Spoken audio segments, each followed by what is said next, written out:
सुंदर चित्रकूट जिला में राजापुर नाम के गांव है और ऊंचे एक ब्राह्मण निवास करे है। ब्राह्मण के नाम आत्माराम और पत्नी के नाम तुलसी। प्रेम से बोल दुर्गा मैया की जय। कर्मकांडी ब्राह्मण भगवान के भजन कीर्तन करैया और जैसने पति तैसने पत्नी उसने दुर्लभ होते दोनों एके मिलना। जैसे पति तैसने पत्नी। जैसे पति अच्छा है तो पत्नी खराब है, ऐसे पत्नी अच्छा है तो पति खराब है। रात दिन पीट पीकाते बहनी मैं पशुपतिनाथ के उपास हूँ कहीं कैसे अब वो पियल गया जा रहा तब पति अनुकूल है नहीं। प्रेम से बोल दुर्गा मैया की जय। नहीं पति बने हैं तो पत्नी दुख ही है कैसे कर दिया कई प्रकार के बात हो। प्रेम से बोल दुर्गा मैया की जय। वो बिल्ले में से ऐसे मिलते थे पति और पत्नी में सुमति रहती हाँ ओकरे जीवन स्वर्ग है दादा। जैसे पति चाहते थे इसने पत्नी करा थे, पत्नी चाहते थे इसने पति करा थे, एक दूसरे के अनुकूल हो गए तहन गृहस्थी में आनंद आ। प्रेम से बोल दुर्गा मैया की जय। हम तो धन्य है कथा महीना 3-4 महीना 6 महीने निकल जाता ना हम कैसे हो। हमार घर के वो बने हैं महाराजी हाँ अब जा रहे थे कहाँ जाओ था हित फिर गए काला कथा बोले लाते ना भी कांटा खुसरी में रहते। प्रेम से बोल दुर्गा मैया की जय। हो जत्का दिन हो जाए कथा हाँ भगवान के अनुसरण करते भगवान के अब घर में निवास है और ऐनी कौन होल बिना बताए चल देना तोर प्राण लखा दी कहाँ गिरे खाइत के जवान आप बोझेत के जवान आथस के ऐसे लेकिन पति अनुकूल हो पत्नी के तब जीवन आनंद आ जाता। प्रेम से बोल दुर्गा मैया की जय।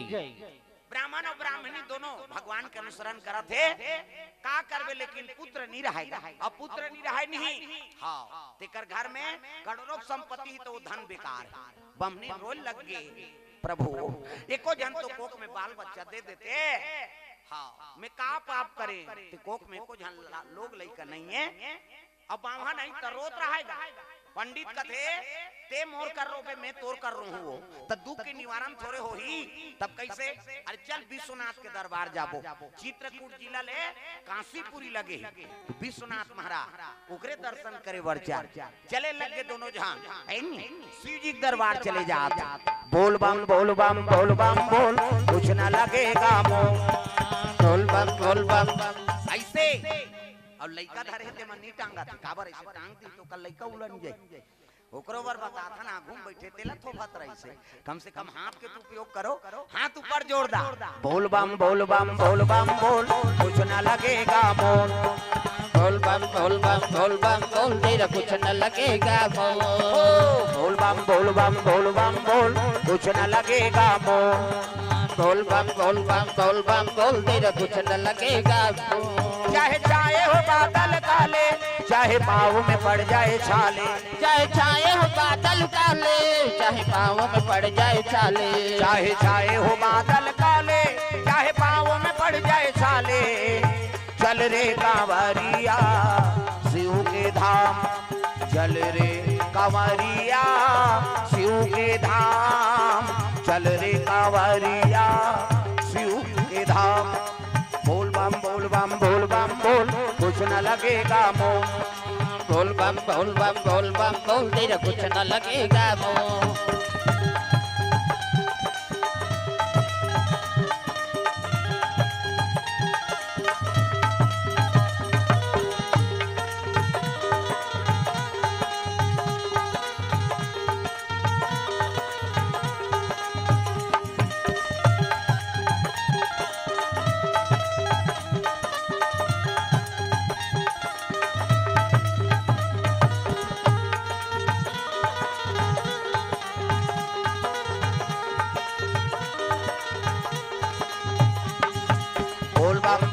बोल बम बोल कुछ न लगेगा मोल बोल बम बोल बोल तेरा कुछ न लगेगा मोल। प्रेम से बोल दुर्गा मैया की जय। ये बात है शिव जी जल अभिषेक दूध दही बेलपा धोआ धोआ चौर अर्जन करा थे शिव जी के हाँ विश्वनाथ मंदिर में हाँ तेरा नहीं माइक वाला मन हमन बजात रहतन गा तो वो मन ल हिज गला काबर बड़कन बटन रहते हिजदेव करे मुंह में से हाओ कैसे कर यार, सब जन अपन अपन काम में लगे रहते। हाओ देख शीशा मत करे कथे। प्रेम से बोल दुर्गा मैया की जय। आई नी सुंदर शिव जी जल अभिषेक अभिषेक करा थे। भोलेनाथ के आंख में आंसू टपके लगेगा शिवलिंग में बावन और बमनिन। प्रेम से बोल दुर्गा मैया की जय। आत्मा पुकार परमात्मा सुनते, आंख से आंसू दोनों टपके लगे भोलेनाथ। एक जन तो बाल बच्चा दे देते, कौन जानी अगले जन्म में का कर्म करें। देखो जन कोख में बाल बच्चे नहीं है, अब आंख से आंसू टपकी से ना विश्वनाथ महाराज प्रकट हो गएगा। तब डम डम डीगा डीगा शंकर उमा प्रिया, डम डम डीगा डीगा वा शंकर उमा प्रिया। संग में भूत लिया प्रेत लिया सांप लिया, हाय भोले डम डम आप की डमरू बोले। हाय भोले डम डम आप की डमरू बोले। डम डम डीगा डीगा शंकर उमा प्रिया, डम डम डीगा डीगा वा शंकर उमा प्रिया। संग में भूत लिया प्रेत लिया सांप लिया, हाय भोले डम डम आप की डमरू बोले। हाय भोले डम डम आप की डमरू बोले।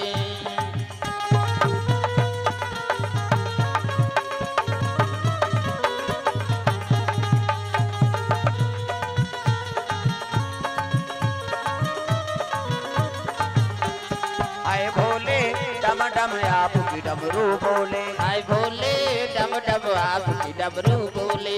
प्रकट हो गए शिव जी महाराज डमरू त्रिशूल धरे। इति देखना वो सांप निकले अंतिल देख था है नहीं खड़े हैं सांप। शिव जी प्रकट हो गए, पावन और बमनी चरण में गिर गए। हर हर महादेव मांग बेटी वरदान कथे तेज जानने वाला महाराज। भूत वर्तमान सब ल जान था, तोर से का छुपे है। कहे लगे बेटी का चाहिए बोल, कथे एको जन तो पुत्र दे देते महाराज। शिव जी कहे लगे बेटी जा मोर आशीर्वाद है, ई दिन के आत में तोर घर में बेटा आई जा, यही दिन के आत में। प्रेम से बोल दुर्गा मैया की जय। आशीर्वाद देती शिव जी, अंत्य ध्यान हो गए। पावन और बमनीन दोनों जन घर आ गए, समय बीते लगेगा। गर्भवती हो गए को है नहीं तुलसी माता गर्भवती रहते थे। माता मनती सुंदरी दिखती, चंद्र बदनी गजगामनी मधुर भाषणी अति प्यारी सहज सुशील। ऐसे हुलसी महतारी गर्भवती रहते ते माता मन के रूप चमक थे। दू समय वरदान है माता मन। एक समय शादी हुई ते समय कैसे चाहे गरीब घर के लड़की लड़का हो, वो दुल्ही दूल्हा बने हैं तो कल सुंदर ते नहीं दिख सकत जी।